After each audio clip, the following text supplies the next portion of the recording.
genuinely delight.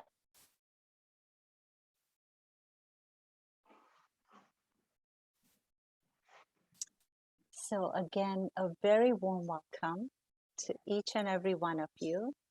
Thank you for zooming in from the different parts of the world and country that you're joining us tonight. Before I introduce our wonderful speaker for tonight, I will just share a few housekeeping items.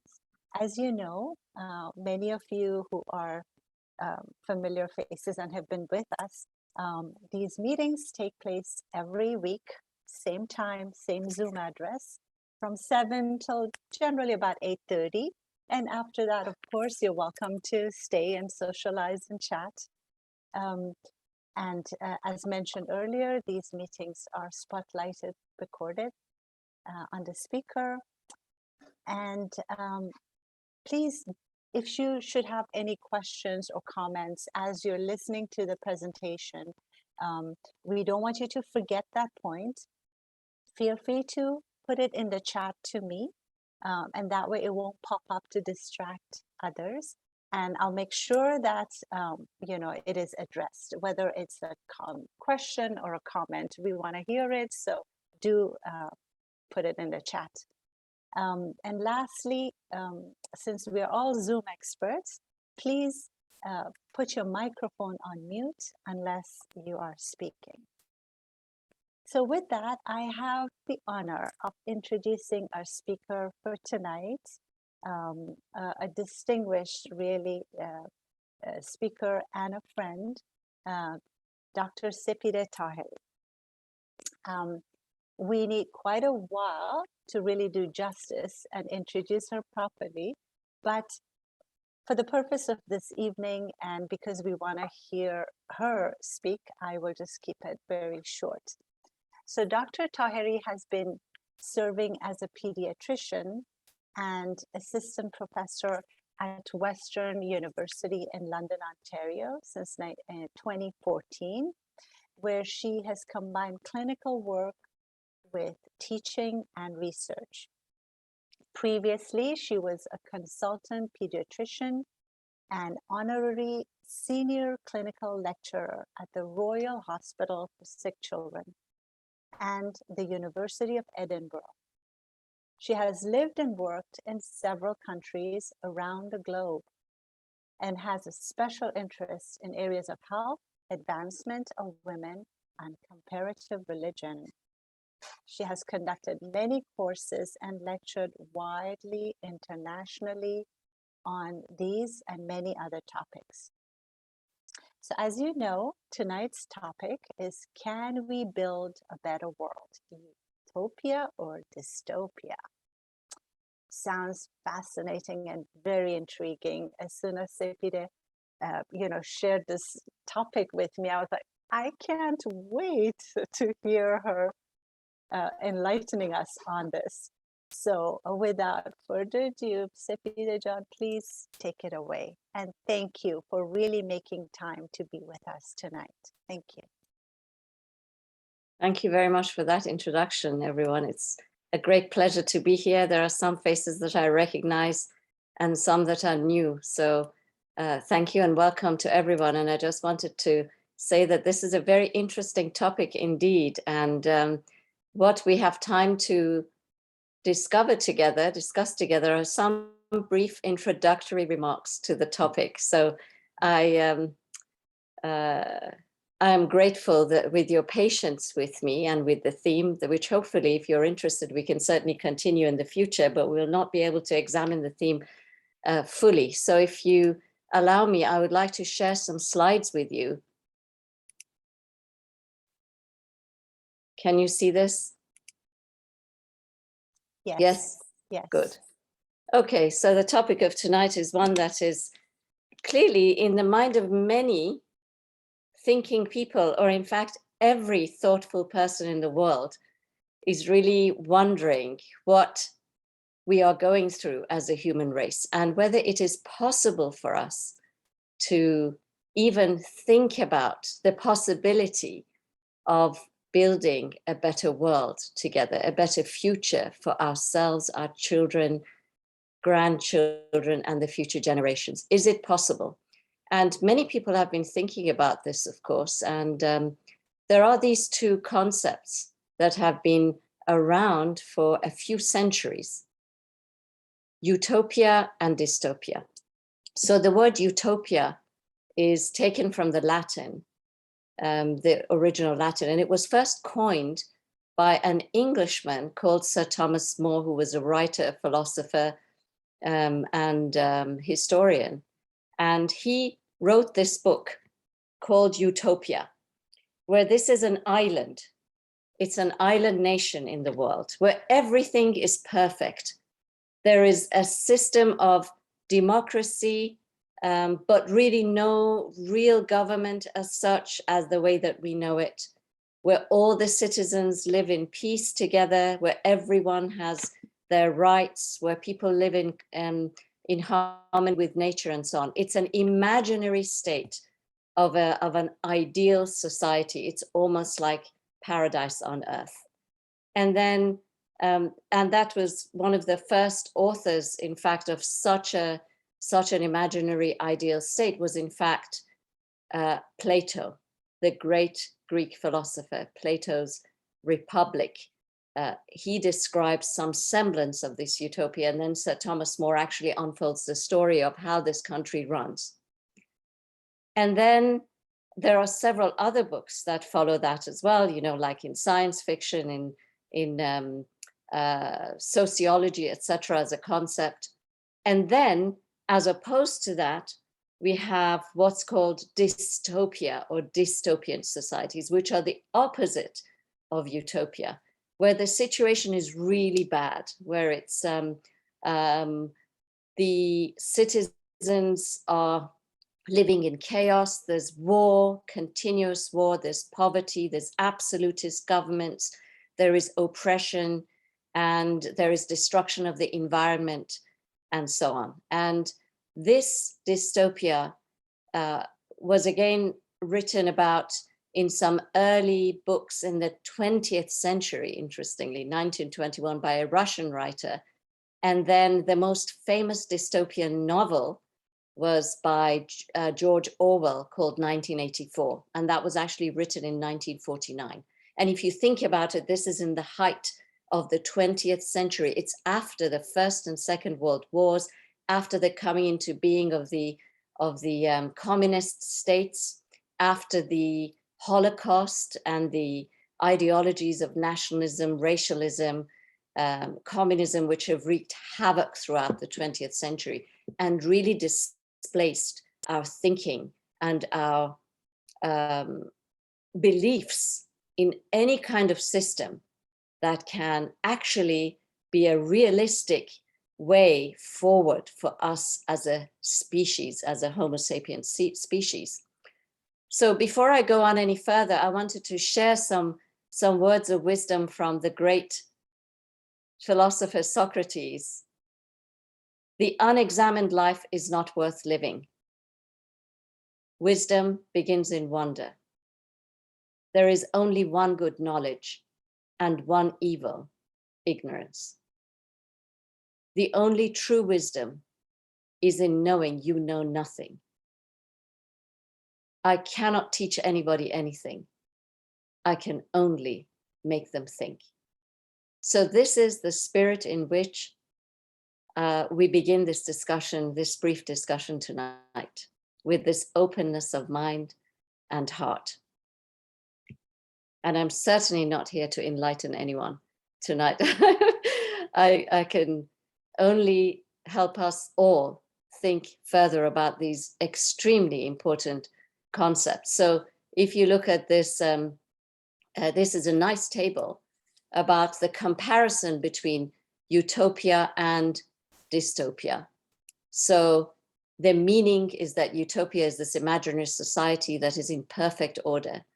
Dystopia is a society that's disoriented and chaotic. Utopia is peaceful land with disciplined citizens. Dystopia is where the situation is hostile and full of agitation. The commotion never lets anything set. from an allegorical perspective, utopia is the presentation of paradise, and dystopia is the presentation of hell on earth. The features of utopia include the fact that everything is systematic, calm, clean, ordered, fair, and things happen smoothly. There is independent thought and freedom, and these are encouraged in a utopian society. Whereas in the dystopia, it is the opposite state. It's imbalanced, chaotic, lawless, dirty, violent. Propaganda is used to control the citizens of a utopian society, and that concept of Big Brother came very much in George Orwell's novel in 1984, where there was this Big Brother, and from Oceania, that was the name of the country, and it was constantly at war with everyone. And there were 2-minute hate videos that everybody was subjected to every single day to basically get brainwashed against every other people in the world. Utopia is not controlled by constructed or humanly constructed government systems, whereas in dystopia, it's governed by tyrannical governments that keeps the citizens under constant surveillance. And utopia shows a back to nature concept, and they preserve nature and the natural world, whereas nature is destroyed in utopia, and a dystopian society is highly advanced in technology at the same time. So many of us will be thinking, good God, this is where we are mostly in the world, right? We are in a dystopian state. And it's really chaotic, and it's getting worse and worse, and we're at the brink of a third world war, and several other different types of holocausts and crises and so on, which are just deepening on a daily basis. On the other hand, there are also signs that a utopian society is also in the making. So there are signs of integration as well in the world. So it is not all bad. And we are wondering, is this just an imaginary state? Is this something that we can never, ever reach as a human society? Are we bound to live in a dystopia, which is actually bound for destruction? This kind of a dystopian society is completely unsustainable. So are we going towards some of these things, like, they are portrayed in many different films as well. There are many different dystopian films that have emerged in the last few decades about the fact that, we've destroyed our planet, and that we're going for other planets, and there's hardly anybody left, etc., which should actually be wake-up calls for us. Or is this the inevitable fate of humanity, a dystopian, destructive society, which many people think is inevitable now? Or are we actually capable as a race of creating a better society for us and for our children and generations to come on this earth? And so that is the question. And so let's see. So the next few slides I'm going to share with you are from some insights that I have gained, my own interpretations, my own insights from the Baha'i revelation, from the revelation of God that has been brought to humankind by Baha'u'llah, the glory of God, the latest of the educators of humanity, of these spiritual fires, these physicians that have appeared in the world. And so these insights are based on my understanding of these writings, which I'm sharing with you. Of course, my understanding is my own. It is not by any means authoritative. So I'm just presenting a view that you will have to corroborate for yourselves. So we as a human species, as you know, have evolved. We have not just evolved from a physical point of view. So there may have been a time when we even perhaps looked like monkeys and may have had a tail and so on. So human beings, we know from science in the last 150, 200 years, from scientific evidence, that human beings have evolved physically. And now look at this one. We're going back down, to the computer stage. I think that's quite funny, from upright man to holding spears and plows and, from hunting to farming to fighting with guns and things, right? And then to living, in front of a computer most of the time. So we have evolved physically, and we've pretty much reached probably the end or towards the state of the final stage of our physical evolution in the form that we are as a single species with the same DNA, albeit in various different races and skin colors and physical features, but we have the same DNA. And human beings have evolved physically across the millennia, hundreds and thousands of years. And we're relatively new on this relatively young planet, actually, as a species.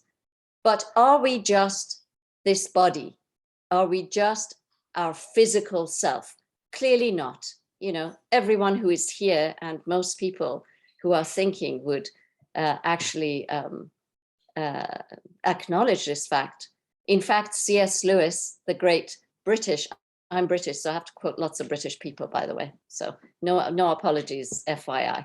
So we are, C.S. Lewis, you don't, and he's Alice in the Wonderland and all these wonderful, Narnia and so on. That was C.S. Lewis. You don't have a soul. You are a soul. You have a body. So who are we as human beings? What is our true nature? Is it just the physical body? Are we random acts of evolution that just happen to have the qualities that we have and the physical characteristics that we have? What is our true self? And famously, René Descartes, the French philosopher, said, "I think, therefore I am." And this ability of rational thought is not something that is found to be within the bounds of physical nature, in that all the other beings on this planet, including mineral, vegetable, animal kingdoms, are bereft and devoid of this power of rational thought and transcending above the world of nature, and in fact conquering nature, having a free will choice, having the power to create, and having the power of discovery and going above and beyond, and in fact ruling over nature. So these all indicate that there is a nature within us, there is an aspect to our being that is fundamentally and essentially different from that of the other kingdoms, the closest to us being the animals, even though we molecularly and genetically share pretty much over 90% of our genetic material with a mouse, for example, or something like that, right?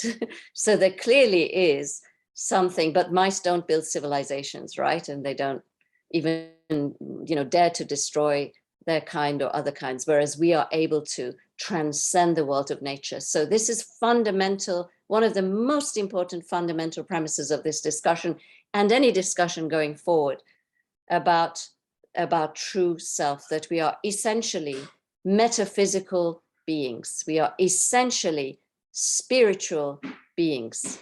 And we have a body at this stage within our existence that acts as the vehicle for the development of our soul and its preparation for life beyond this physical world. And that itself, of course, is a topic for many different discussions, which is very fascinating.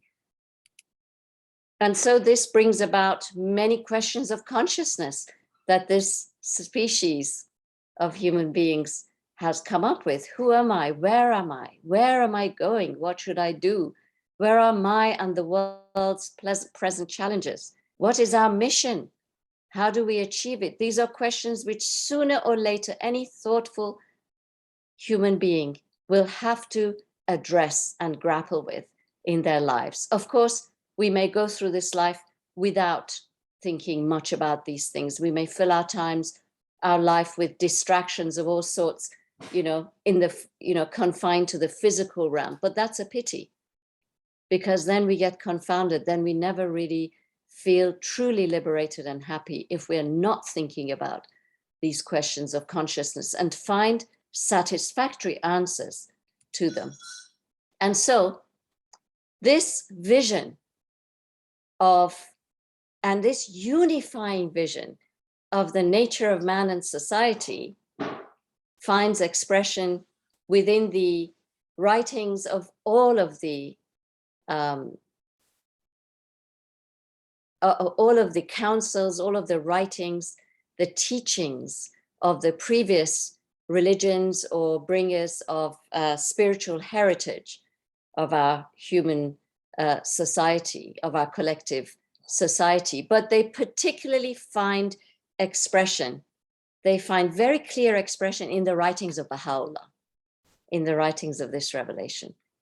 We have a vision of human nature and society that makes a lot of sense for the stage of evolution which we find ourselves in today, and for the generations that come ahead of us. So Baha'u'llah states that the purpose for which mortal men have from utter nothingness stepped into the realm of being is that they may work for the betterment of the world and live together in concord and harmony.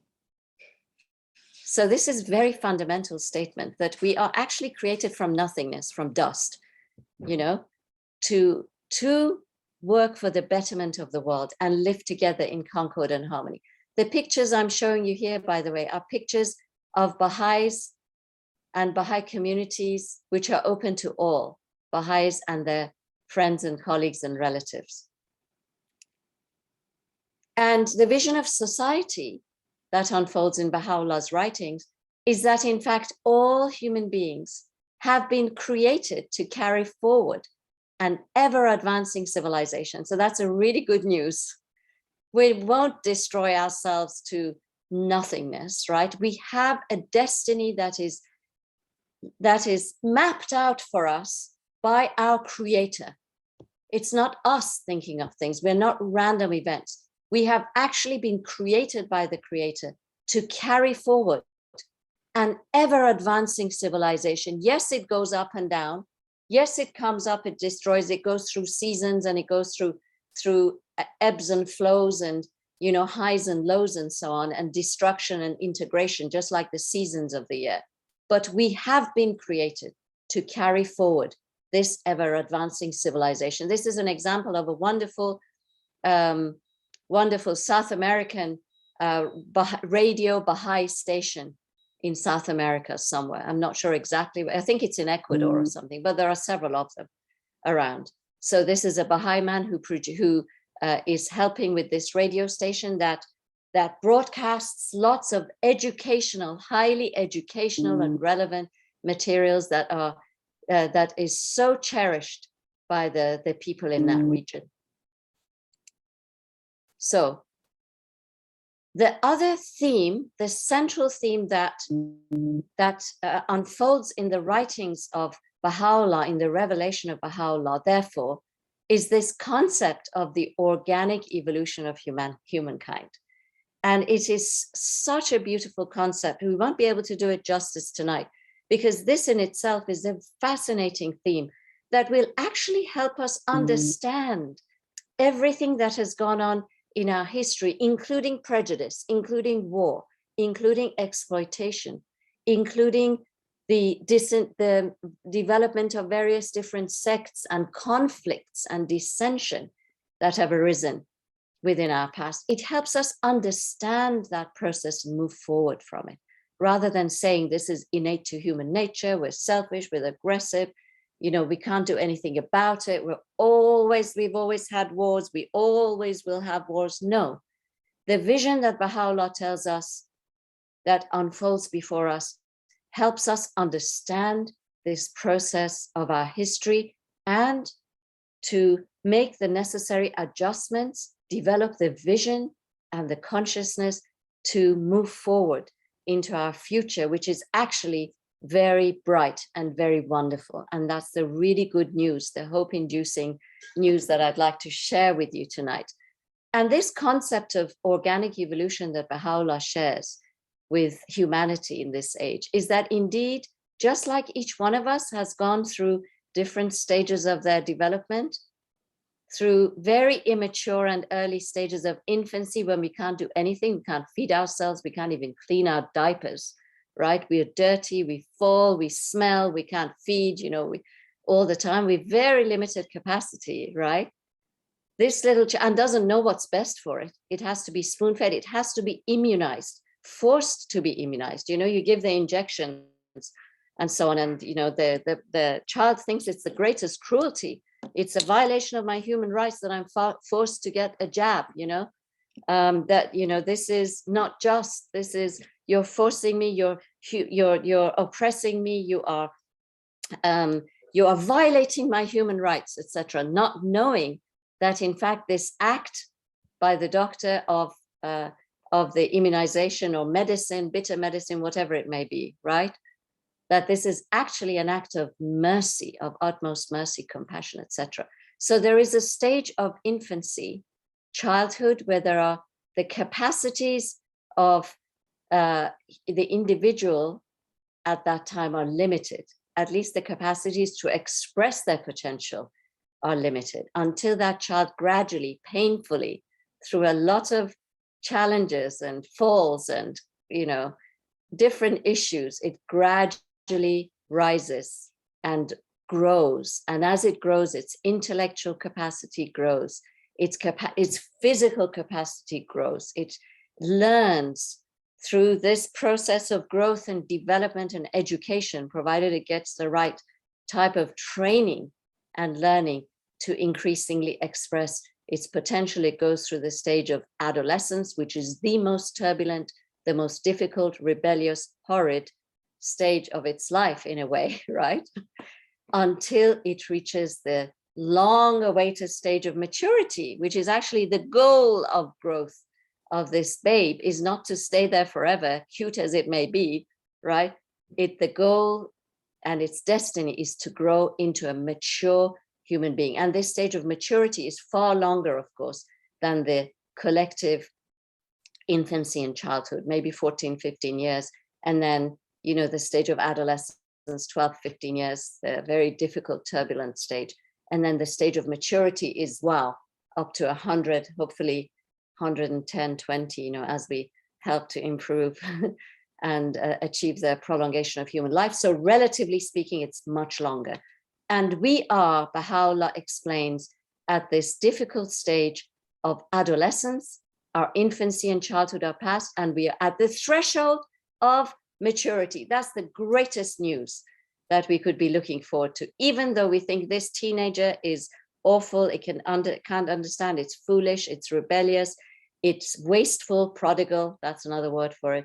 It is proud, it is self-indulgent, it lacks discipline, right? It just, the irrational instincts, doesn't understand. You talk rational thought, you talk logic, they don't get it, right? It's the adolescent brain. That's what we have today in society. If you take nothing else from today, just remember that, this one sentence.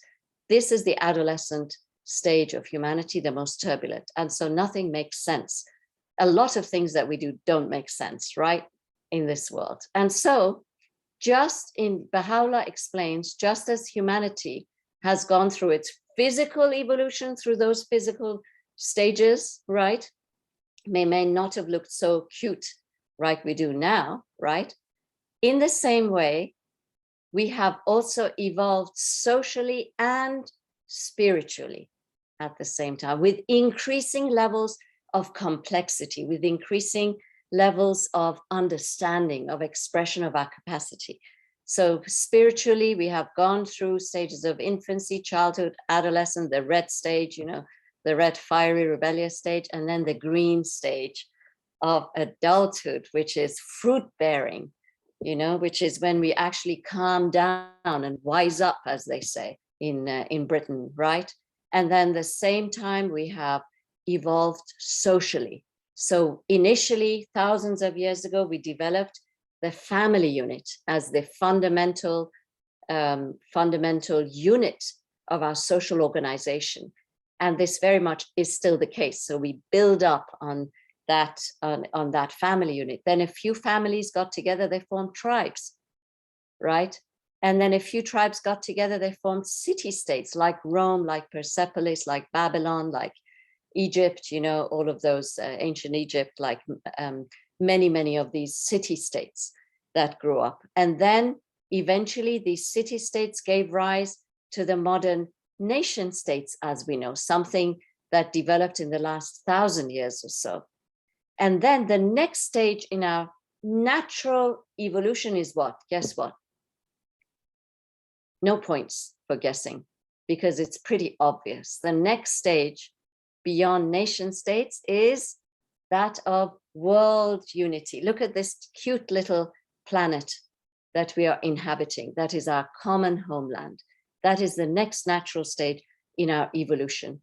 And the way that we have evolved. So what has been the galvanizing force?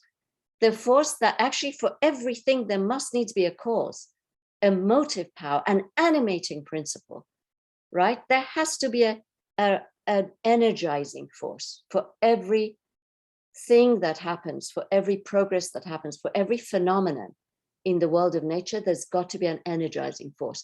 For example, when springtime comes, right, what is the force behind the appearance of springtime? It just doesn't happen just in a vacuum. No, it's because the sun rises and gets close relatively, right? Or actually, I should say the sun says the same. We get close to the sun, and the sun, because of our proximity to the sun and the rays of the sun, energize the earth, right? And so everything starts to use that energy and to express its potential. And we have springtime, we have a new life coming into being. So if you look closely at our history as a race, you also find the same phenomenon happening in our social and spiritual lives, because this succession of educators, the appearance of this succession of educators who we call messengers of God, Rasul in Arabic, you know, manifestations of God. We call them the avatars in Hinduism, the Buddhas, you know, the enlightened ones in Buddhism. We call them the fires in indigenous spirituality. These great fires that appear, like the peacemaker, like Nanabush, like Jesus, Moses, Christ, you know, Zoroaster, Krishna, Abraham, Muhammad was the latest one 1,300 years ago. And now the Bab and Baha'u'llah. And then in the future, there will be recurring appearance of these succession of educators in at least 1,000 years from now and onwards, forever, ad infinitum. Baha'u'llah says that this indeed is the changeless faith of God, eternal in the past, eternal in the future. And the appearance of these succession of manifestations of God is like the coming of spring every time. And they help us to advance. They help us to build a new civilization, to reach a new stage of consciousness. They help us to grow, like growing through a school, going to university, etc. Every stage, they give us more of the divine will. They give us more of the measure of the divine will for us, and they help us to heal the illnesses that we have at a particular stage in our evolution. So this new covenant, and this is called the eternal covenant of God with humanity, which is actually wonderful, because our Creator says, you know what, guys, I'm not going to leave you alone. Okay, don't worry about it. Don't worry, I will continue intermittently to send people to you. Okay, these messengers, these fires, these educators, to help you, to guide you, to help you progress and build this ever advancing civilization and be happy and feel free and liberated and be enlightened. And so this is a covenant. And it's very interesting in the Bible, when you look at it, it talks about the renewal of the covenant every so often. Nothing is final. Nothing is ever exclusive or final. It is constantly evolving with every stage. And that's really great that, you know, things did not just end with one prophet or another. It's forever evolving. A new covenant he hath made. A new covenant he hath made, the first old. Now that which decayeth and waxeth old is ready to vanish away. So just like the last winter, the last cycle, has to be replaced by a new cycle. It didn't mean that it was bad, but it means that, or it was, inefficient or insufficient. It just means we have a new chapter. We have to turn a new cycle in each stage of our evolution. What was good for us a couple of thousand years ago is no longer applicable to the needs of today's society. So that is why God, our creator, always sends us a new teacher, a new Buddha, a new Rasul. And it's very clearly stated in all the holy scriptures that in fact this process does happen, and all the scriptures of the old religions and indigenous spirituality, indigenous scriptures, all the scriptures of the various nations point, and they tell and they prophesy about the coming of future teachers to humanity, and especially those who will actually help us unite and peace and create, guess what, a utopian society. But that's coming up. So the course of the human, Arnold Toynbee, by the way, I'm sorry, but he was British again. I can't help it that all the great thinkers are Brit. I'm British, so just one of those things, right? Arnold Toynbee is a great British historian, contemporary 20th century. He passed away a few years ago, but he studied the course of human history, the rise and fall of civilizations. And you know what? He said the course of human history consists of a series of encounters between individual human beings and God, in which each man, woman, or child, in turn, is challenged by God to make his free choice between doing God's will and refusing to do it. So that's the deal. As long as we choose, because we have free will, we're not animals, we're not puppets, we're not show puppets. We have free will. If we choose to do God's will, and we're challenged to do that, and that is the fun of it, actually, and that is the challenge for us human beings. If we choose to put into practice, right, to do God's will for the age in which we live, then we prosper. We do well, we build civilizations, we get united, golden ages. Okay, and there are many examples of that. Don't have time to go into it. You can think about it. And then when we don't, if we refuse to do it or we forget that guidance, guess what happens? Deep trouble, right? Then we fall into a dystopia, actually. Then everything, even that religion, even that society, even that ideology becomes self-destructive, okay? It implodes, and it ain't to do with anybody else, it's to do with ourselves. So that's really important. We cannot make the other people as scapegoats. Oh, that country came, the reason we fell was because that other country came and they did this to us. To a certain extent, yes, it's true. To another extent, it's because we ourselves, right, as countries, as nations, and so on, we forgot to do the will of God, to put those teachings into practice. And so we ran into trouble and we were disunited. And so the working of the material world, if we're thinking about sustainable development, okay, if we think about the state of the world, the state of world of nature, etc., the working of the material world is merely, means only, a reflection of spiritual conditions. Whoops. And until the spiritual conditions can be changed, there can be no lasting change for the better in material affairs.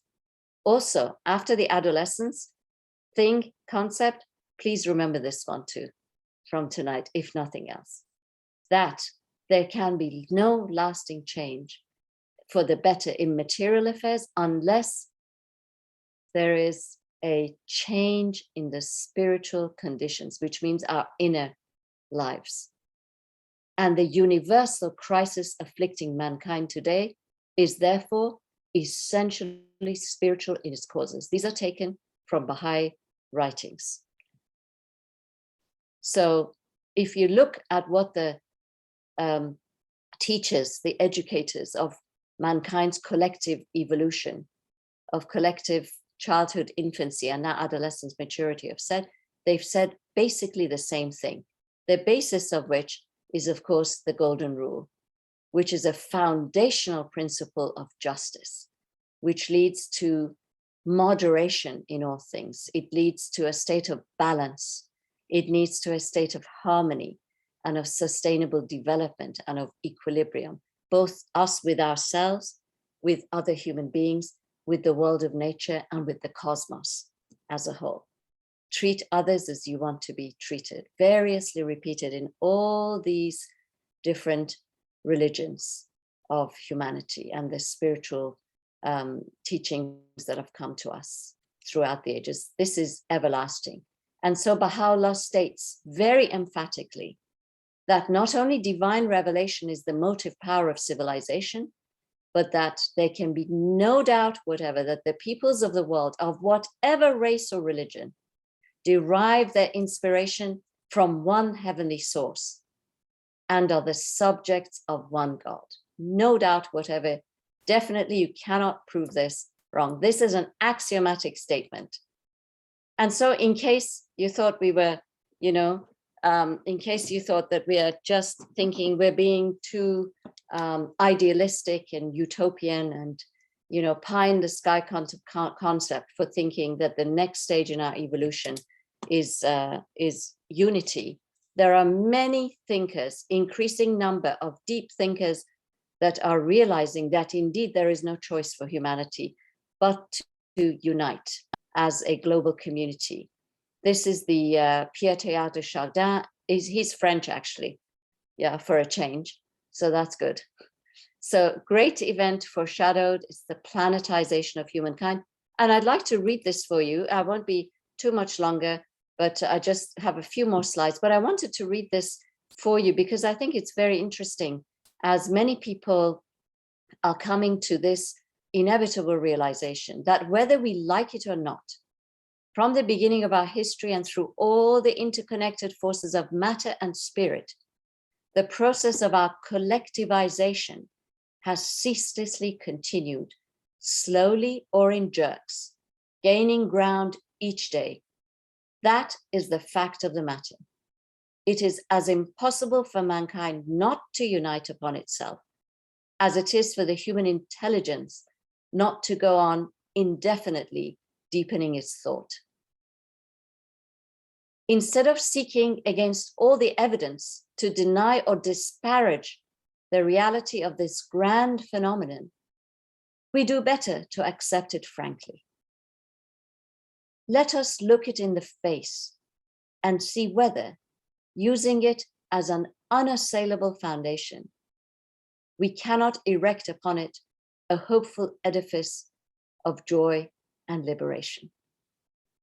So this is a very interesting statement because he sees this process of social spiritual evolution. He got it, Pierre Teilhard de Chardin, one of the greatest thinkers of the 20th century. And he says that this actually is an unassailable foundation. It means it cannot be destroyed. This foundation cannot be attacked. It cannot be assailed. This is an indestructible foundation that the collectivization, the planetization, the unity of the human race is inevitable. It's the next natural stage in our evolution as a complex adaptive system. And he says, let's think about it this way, rather than in a negative way, which actually is not in consonance with reality and with truth. This is the truth, that we are destined to unite. This is a matter of inevitability rather than willingness or wishingness or wishful thinking. And so Baha'u'llah's fundamental principle that he has brought as the foundational premise of all his teachings is that of the essential oneness and wholeness of humankind. And this gives each and all of us a sense of global consciousness, a global responsibility. Baha'u'llah said to Queen Victoria in his letter, wonderful epistle tablet that he wrote from his prison cell to Queen Victoria, the greatest, the most powerful monarch on earth at the time in the 19th century. Regard the world as a human body. Just if you think about it at that time, it was so forward, and it is becoming more and more relevant every day. Because if we looked at the world as a human body, right, with all the organs and pieces inextricably linked to each other and connected with each other and dependent on each other for their life and vitality, then we would not be behaving the way that we are behaving towards each other in this planet. And the central themes that Baha'u'llah addresses in his writings are God, the meaning of, the phenomenon of the deity, the purpose and meaning of life, the nature and purpose of religion, the life beyond, the relationship of the world's religious systems one to another, practical application of spiritual principles in the world. These are just some of the central themes, each of which, of course, requires a lifetime of several hours and days of reflection and discussion and deepening. However, these are some of the comments of Baha'u'llah, some of his most fundamental concepts about the fact that we have one common homeland. So he says the earth is but one country, and mankind, its citizens. We are not citizens of Canada, we are citizens of the world. And he says, let your vision be world embracing rather than confined to your own selves, because this understanding, this consciousness is actually what will liberate us and help us live with prosperity. As I said, these pictures are pictures of Baha'is, Baha'i communities from all over the world. And he says the prosperity of every individual, every family, every people should be sought in the well-being of the entire human race. And the wonderful news is that, in fact, the Baha'i cause has spread throughout the world, embracing the whole diversity of the human race. Did you know that towards the end of the 20th century, the Encyclopedia Britannica, British, of course, again, sorry, guys, but, I've got to just hit it every opportunity, right? Encyclopedia Britannica, Statistics on World Religions, after, of course, looking at statistics worldwide, stated that the Baha'i faith has become the second most widespread religion on earth after Christianity. Of course, not in terms of numbers, but in terms of the diversity of the people and nations and the geographic spread of the Baha'i faith, from the biggest cities to the remotest islands in the Arctic Circle and so on, and the oceans and the vast continents around the world, as the second most widespread, geographically spread and diverse people of earth. Christianity only reached this after 1800 years, 1840 years to be more precise. The Baha'i faith has reached this because this message is spreading throughout the world, and this circle of unity has been drawn. This is the wonderful news for us today and in the years to come. Baha'u'llah has drawn the circle of unity. He has made a design for uniting of all the peoples and for the gathering of them under the shelter of the tent of universal unity. And we who have become conscious of this fact must all strive with heart and soul until we have the reality of unity in our midst. And as we work, so will strength be given unto us by our Creator, who has given us this grand design. We've not come up with it. We haven't made it up ourselves. It's been given to us by our Creator in order to enable us to reach this next stage of our evolution, of our inevitable evolution, which is the creation of a world utopian state. It's not imaginary. This is reality, in fact. And this is an invitation for everyone here who hasn't known about it to investigate it, and for those who know about it, to get a bit deeper, to dig deeper and dive into this ocean. And this is the invitation that if the Baha'i experience can contribute in whatever measure to reinforcing hope in the unity of the human race, we are very happy to offer it as a model for study. And finally, you may ask, well, and this is the website to go to. This is the best website, the most accurate, and the Canadian Baha'i website is also very good. So how do we practically build this new civilization? Building vibrant communities. How do we go about it? Well, again, as I said, there is a design for it. It's very well clearly laid out. And more people from all walks of life, all communities around the world are actually helping to make it a reality.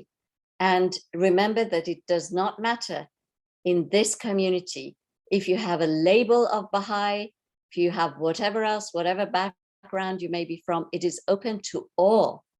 It is open to all who want to build this wonderful, not an imaginary state of utopia, okay, but who want to build a better world, a united world. So one of the ways is that we have prayer circles, we have sharing circles where we read the scriptures and prayers of all the different religions, and we reflect on them together. And this raises spiritual consciousness, helps us reflect on our beings and our lives. The next wonderful thing that is happening is education of children in one universal system of moral education and spiritual education, which is the foundation, because this will help abolish prejudices and you will create socially responsible souls. This is a Baha'i children's class somewhere in the southeast of Asia. I'm not sure where exactly. And this is for an example of children praying at the start of their Baha'i children's class in Panama. Right? Look at this. I mean, children who are brought up without fanaticism. Somebody wanting to say something? Yes. The other thing is making, helping the junior youth, this 12 to 8 to 15 age group, which is very turbulent time, right? To help to train them to be agents of change, to be altruistic people. You spiritually empower these children, these adolescents, to navigate the forces in society, to direct all their amazing energies towards betterment of humanity, building a better world, rather than wasting their lives doing stupid and, wasteful things, and such as, drugs and alcohol and substances and all sorts of, useless things, and being consumed by this opium of consumerism, of this materialism that is plaguing societies and plaguing our young people and the generations. So this really works. And here we have, this example of a study circle, how we're promoting the culture of learning and empowering of the individual. And I'm very happy to point out the wonderful son of some of our participants here, who, who's an embodiment of an example of an agent of change, a youth who is a young person who is dedicating their lives together with their studies and so on to literally building a better society. This is, by the way, for those who don't know, this is a community in Kipps Lane, which is one of the most underprivileged areas within London. And these youth are, among them are also youth who are rising to accompany them to help build a better community, and engaged in community building activities among themselves. And you can see that just the preliminary results of these things. Baha'is are very active also on the international scale. They have consultative status with the United Nations from its inception as a non-governmental organization, the most active non-governmental organization. They have offices throughout the world, in Geneva, Switzerland, in New York, in several other places across the globe. And they are actively involved in all the processes, global processes of civilization building and society building. But just remember that this new world order is still in its infancy. It's a baby, okay? It's a tiny babe. So you can't look at a baby, say, oh, look at it. It's just, it can't even walk, it can't even feed, can't even clean itself, right? It's very limited powers at this time. But this baby is alive, it's healthy, it is growing, and it is destined to reach its stage of maturity. So this new wondrous world order, this new system, wondrous system that has been brought by Baha'u'llah, and in fact by the Creator, is destined to help us, in fact, build that utopia. So it's no longer an imaginary society, but it actually is reality. Just like people imagined thousands of years ago that we would fly, Aladdin's carpet and so on, but people thought it would never become possible, that women would actually get the same rights as men and become equal. Impossible for thousands of years, right? But it has become a reality. So let's investigate this. And this is a picture of some of the youth in the area that is down the road from us in Kipps Lane, where, as I said, youth from underprivileged backgrounds, immigrant backgrounds, they're all being raised up with a new level of training, with a new level of commitment to building a better society for all of us and for the generations to come. Ladies and gentlemen, thank you for your time and for your attention. Now I open it up to some discussion and questions. Thank you. Wow, that was fantastic, as I'm sure everybody agrees. It was really, thank you for that wonderful talk and for diving into this most fascinating topic. A lot of food for thought. For those of you who may have joined us a bit later, if you have any questions or comments, please feel free to put it in the chat and we'll make sure to address it with our speaker. Hi, Asher, you just joined us. One of our wonderful youth who is serving in Kipps community that Sepideh was mentioning. So there have been a few questions in the chat that I will read and put it to our speaker. So one of the questions is, with the speed humanity is growing only in a few thousand years from infancy to adulthood, how long is adulthood going to last? Is there a death of humanity in, again, a few thousand years? Are we not supposed to be on the planet for millions of years? And there is another question that is similar to it. I'm trying to kind of group them together if they're in the same genre. The other question, now you may think it's not the same, so then address it separately, is if it has taken us that long to get from infancy to this stage of adolescence, how many more centuries before we get to adulthood? Or is there hope that it's going to speed up after a certain age and a certain revelation? Thank you. Very good. So very good questions. So the exact timing of these things, we don't actually know, right? We don't, that's in God's hand, and to a certain extent, it's up to us as well as humanity. Because the quicker we respond to, remember that Arnold Toynbee quote, we are challenged by our Creator to put God's will into action. And the sooner we do it, the quicker we get to that stage of maturity.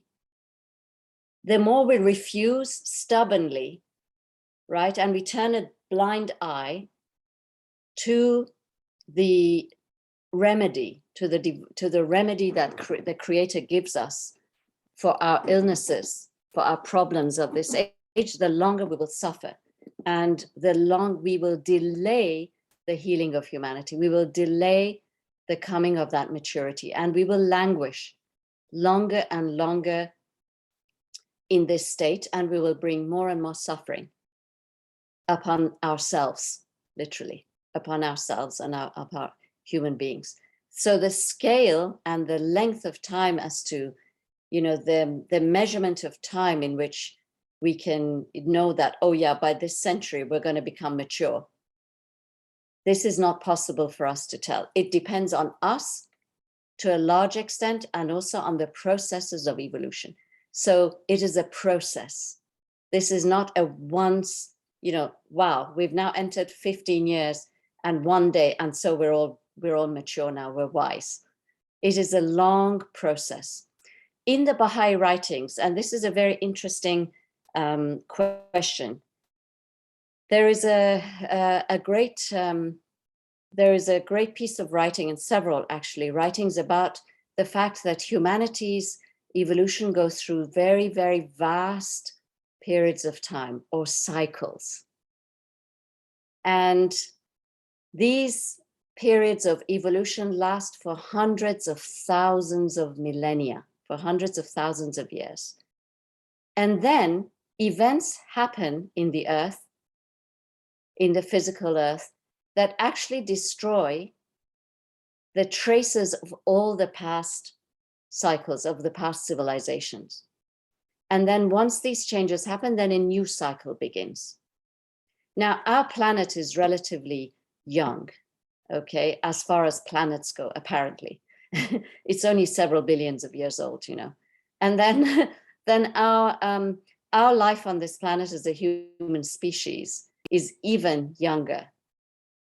Now, there have been cycles before our cycle, but things have happened that have completely effaced the traces of previous revelations, of previous civilizations.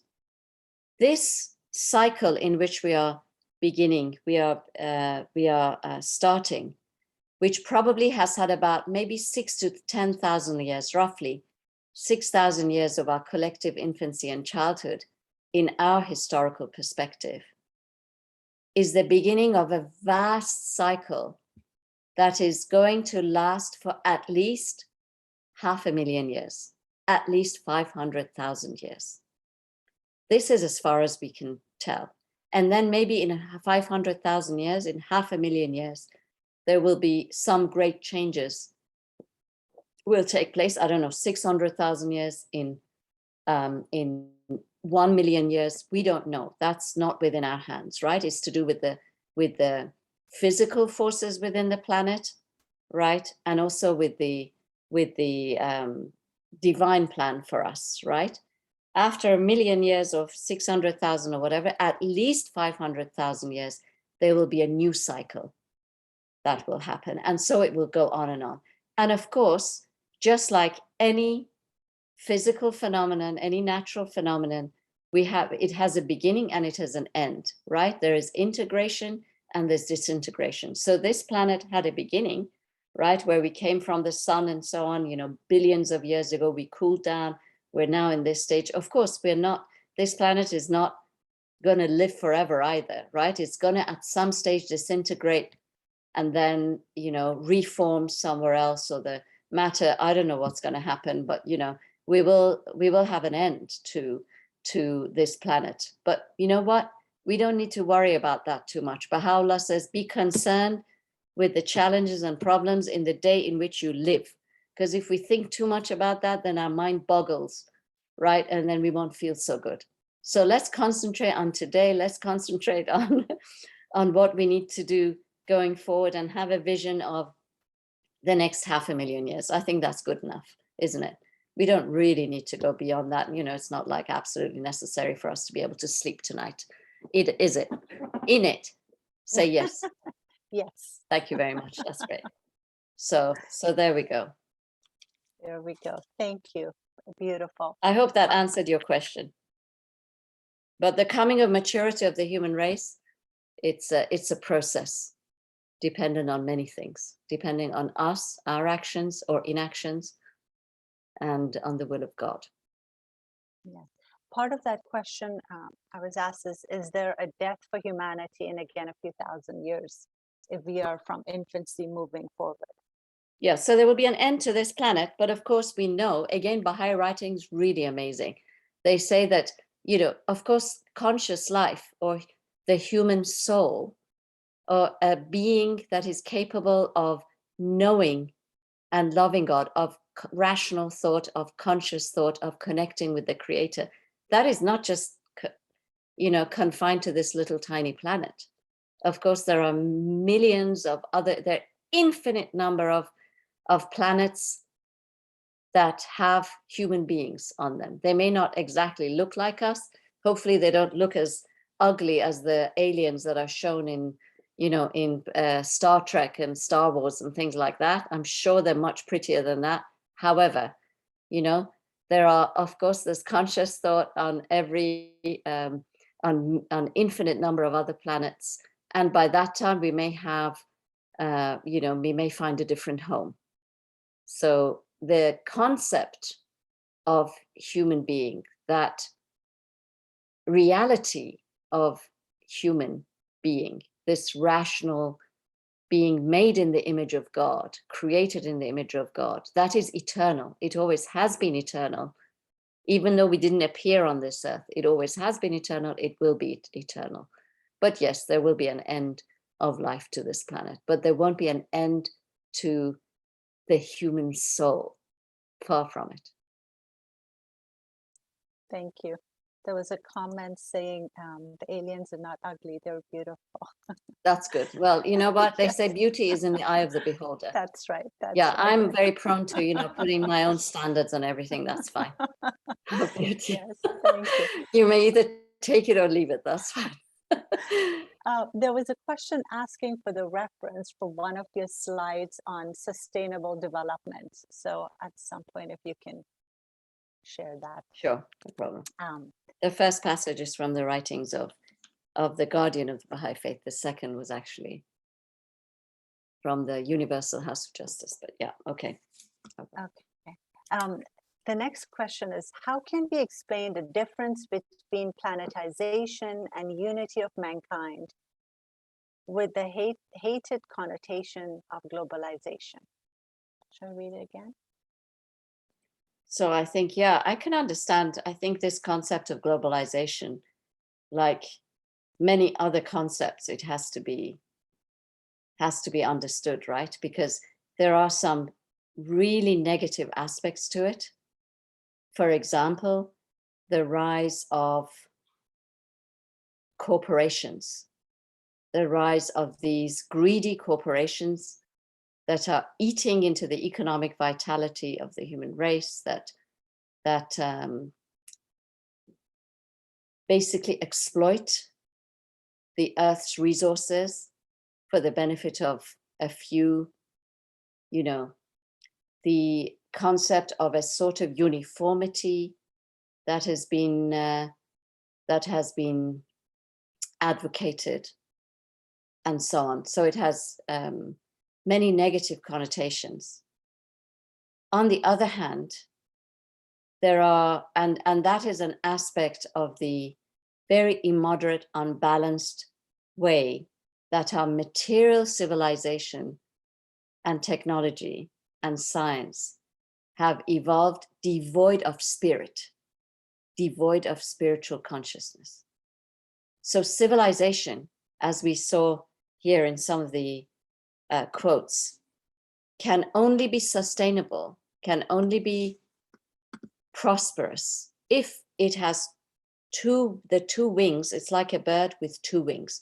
One is that of material development, spread of sciences, technology, etc., helping everyone to be able to live comfortably on this earth and expressing their potential, etc., right, and bringing good to humanity.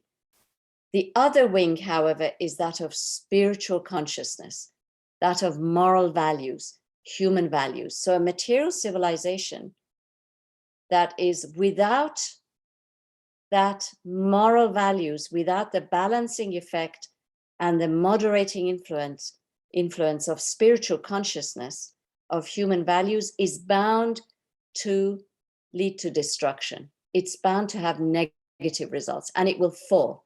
It's like an aeroplane that does not work according to the law of, that does not fly according to the laws of aerodynamics. And so what's going to happen? It's going to fall. It goes in a state of free fall. It thinks it's flying initially. Oh, wow, great. Look, globalization, corporations, this, that, the other, we've become a global thing and so on, right? And then, but it's in a state of free fall. It doesn't realize it. It has to fly with the two wings of moral consciousness as well as material civilization. Now we've just got the material. So we're in a state of free fall. It's not going to work. And it comes across as being really negative, and it does have negative consequences. Whereas the actual concept of globalization in a spiritual sense is wonderful, right? It actually helps create unity, balance. Look at the people here, right? We are so blended together as a human race, and we know that all our problems have to be solved via a global consensus. We cannot solve any of the world's problems with one country, one nation, one tribe, one people alone. There's a war across the other side of the world on another continent, in a small region, relatively small region, and, it's affecting us adversely. You see? So and there's no going back to what we were before. However, that is very different from the principle that we have to think about acting locally, right? We have to work also on thinking globally, but acting locally. So there is a positive aspect of globalization, and that term can be used or misused or misconstrued, I should say, in the way that it's being used. But in the modern context, yeah, globalization can be perceived as a really negative phenomenon, leading to the destruction of the environment, dislocation of the people, etc., etc. But if it's looked in the correct term, with spiritual value, with the moral value of the oneness of humankind, then it is inevitable and it is the best thing that can happen to us. Thank you. I don't know if I answered that the way that it would have been intended or not. But there's a lot of, like with everything, there is a positive and negative, and there is the way that we define it is absolutely fundamental. We have to have new definitions of everything and define the concepts that are just branded about as cliches or as just normal sort of fashionable terms that are used in day-to-day life. We have to define exactly what we mean and go deeper and not just take it at their face value. That goes with every concept. And the very interesting thing about the Baha'i revelation is that we are challenged to redefine every concept of God, concept of human nature, concept of religion, concept of science, of nature. All of these are defined in a new way and a wonderful way, which help us think deeper and differently from what we've been taught in the past, to take them for granted or at face value or some very superficial meanings. Wonderful, thank you.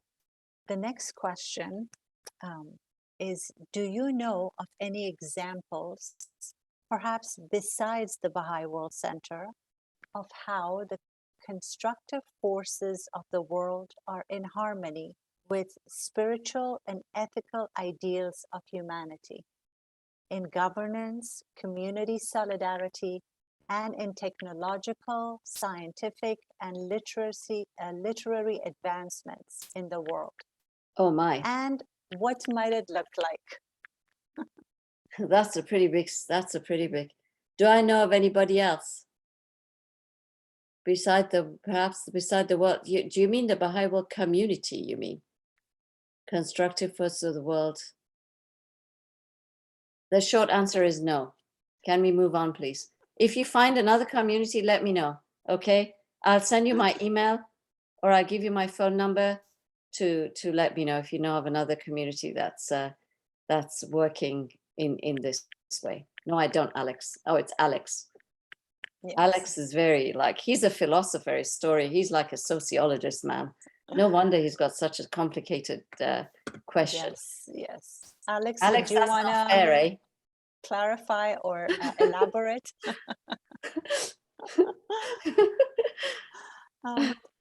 Anyway. Sorry, I didn't want to give you a hard time. Yeah, you're giving me a really hard time, man. Not fair. That's what you get for showing up.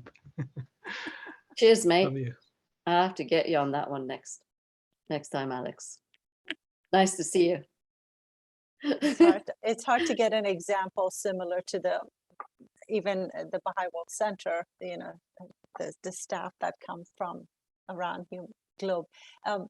Friends, if anybody would prefer to unmute yourselves and ask your question verbally, if you're not comfortable or don't want to type it up, and if you would rather unmute yourself and ask your question verbally, please go ahead and do so. There is no more questions in the chat right now. I think good. Mr. Bahadur has moved forward, so go ahead, Mr. Bahadur. It was a very beautiful, spiritual, and powerful presentation. Very welcome. I sir. wanted to say thank you. It was for a long time, I could not have a chance to hear such a presentation. Thank you. Oh, most welcome. Thank you. I have one question too. Are you related to Taheri in Austria, Dr. Taheri? No, unfortunately not. There's quite a few Tahiris around, and we're the least connected about- with any of the others. what We're a about very small Anar- family. Anarela? Yeah, you are not related. Okay, No, we're not related. They're famous, we're not. thank you. You did a great problem. presentation. No, Thank I'm only joking. But Yeah, I no, think we're not Sepideh related Taheri- to any of the other Tahiris. Apparently, it's quite a famous, it's quite a popular surname. Not quite as popular as Smith and Jones, British, That's by the true. way, but no, that's But like. I think your other relative is on this call. I think your brother is on this call. He Oh, made yeah, it. that's So right. Yeah, that's yes. right. I think So so. there is a relative on this call. Yeah. Shahla Jan, go ahead, please. Thank you so much. Fabulous presentation. Very welcome. Do you think or agree with me that at the beginning of every manifestation of God that came on earth, this, what Universal House of Justice is doing, happened? There was this awakening, there was this light, there was this action that every new revelation brought to this world. Could we say that happens basically at the beginning of every revelation? Absolutely. Every revelation brought with it a spiritual and material revolution and a springtime, a new springtime. And that helped created a transformation. The object of every revelation, Baha'u'llah, is not the object of every revelation to create a transformation within the whole character of mankind. Object of every revelation. A transformation that shall affect both its internal life as well as external conditions. If it didn't do that, then the futility, it means it would have been useless, of God's revelation would have been apparent. So that affects both its inner life as well as external conditions. So we have, and that's a subject very dear to my heart, actually, of the history of civilizations and the story of our collective history and the secret of divine civilization is another very interesting story when we actually examine from the beginning of our recorded history, you know, what has happened to our histories, what has caused the rise of coming into being and rise of civilizations, and what has caused their ruin. Yeah, that's one of my favorite topics, but it is absolutely the same. You're absolutely correct, I think. Thank you. I have a few hands up in order. First, Farshid, go ahead, followed by George. Yes, I just want to make a comment. Thank you very much for a beautiful PowerPoint and presentation. It was well prepared, but what I was impressed was the answers you gave to the unprepared part. The answers you gave to the questions was very strong, spontaneous, and clarifying. Thank you very much. You're very welcome. Oh, that was easy. Great. I'm glad you're happy, Farshid. Yes, thanks. That's great. You're most welcome. Thank you. Go ahead, George. If you can unmute yourself, please. Thank you. I thought I clicked it and it didn't work. You can hear me now, right? It's a great presentation, Sepideh. It inspired me greatly, and you may have inspired a new book for me. Oh, wow. So, That's amazing. the thing that really caught my attention, though, is in your dystopia society, is that there's an utopian element to it. Like usually the people at the top, they're living in utopia where the majority, you know, have to serve them. And I mean, if you look at that, if you look back in the days of the US slavery, the slaveholders were basically living in a utopian society where they had the slaves to do everything for them. So And I think what the definition is really who it is that organizes society. Like Baha'u'llah says that, we shouldn't, we should keep the society ordered. When it's been well ordered, we should keep it in order. So, and both types of society have an order, but it's who makes that order that makes the difference. So anyway, this is something that I thought I would need a whole book to explain. So. Wow, that's pretty good. By the way, George is a very good author. He's written at least 2 books and several articles, The Alternative. And what was your first one? Well, I changed the name of the first one to The Alternative to War. I just upgraded it and changed it a bit. And I wrote another short story that Jason Ripp turned into a play that was Singing in the Chapel is the name of the story. That's wonderful. So I highly recommend George McNeish's books. Very enlightening and interesting reads. Thank you. So the next one may be a comparison of Dystopia and Utopia. So voila. Super duper. So thank you very much, Sepideh. That was a very awesome. wonderful presentation. Thank you so much. Very well. Thank you, George. We're looking forward to your book, your next book. Friends, if you have questions, please feel free to put up your physical or Zoom hand, so we make sure we don't miss you. Meanwhile, there is a lot of comments in the chat thanking you. I'll just read a few of them, and then I'll send the rest to you. And thank you so much, Dr. Sepideh Taheri. What a great presenter you are. Fascinating. Thank you. Beautiful sharing. Thank you. Wonderful. This was so clear and inspiring. You make the so-called utopia real for us, dear Sepideh, by you being and by your being and discourse. Thank you so much for our wonderful speaker and the great subject. Thank you, Dr. Sepideh. You are amazing. We agree. What a wonderful sharing and superb presentation. Many thanks, Dr. Sepideh. Such a beautiful and thought-provoking thought. I don't really think you need to read through all of those chat messages for some reason. You made Utopia a possibility and a reality. Thanks from our hearts. And so on and so forth. That's the tip of the iceberg. Right. Thank you So so just to say that we all really enjoyed and learned so much and a lot of good food for thought. You're very welcome. So next time somebody says, oh, you're just utopian, it's ideal, pie in the sky, say, nope. It's actually very realistic. And then you can talk about We're just growing up. We're still, teenagers, so to speak, at our adolescent stages. So with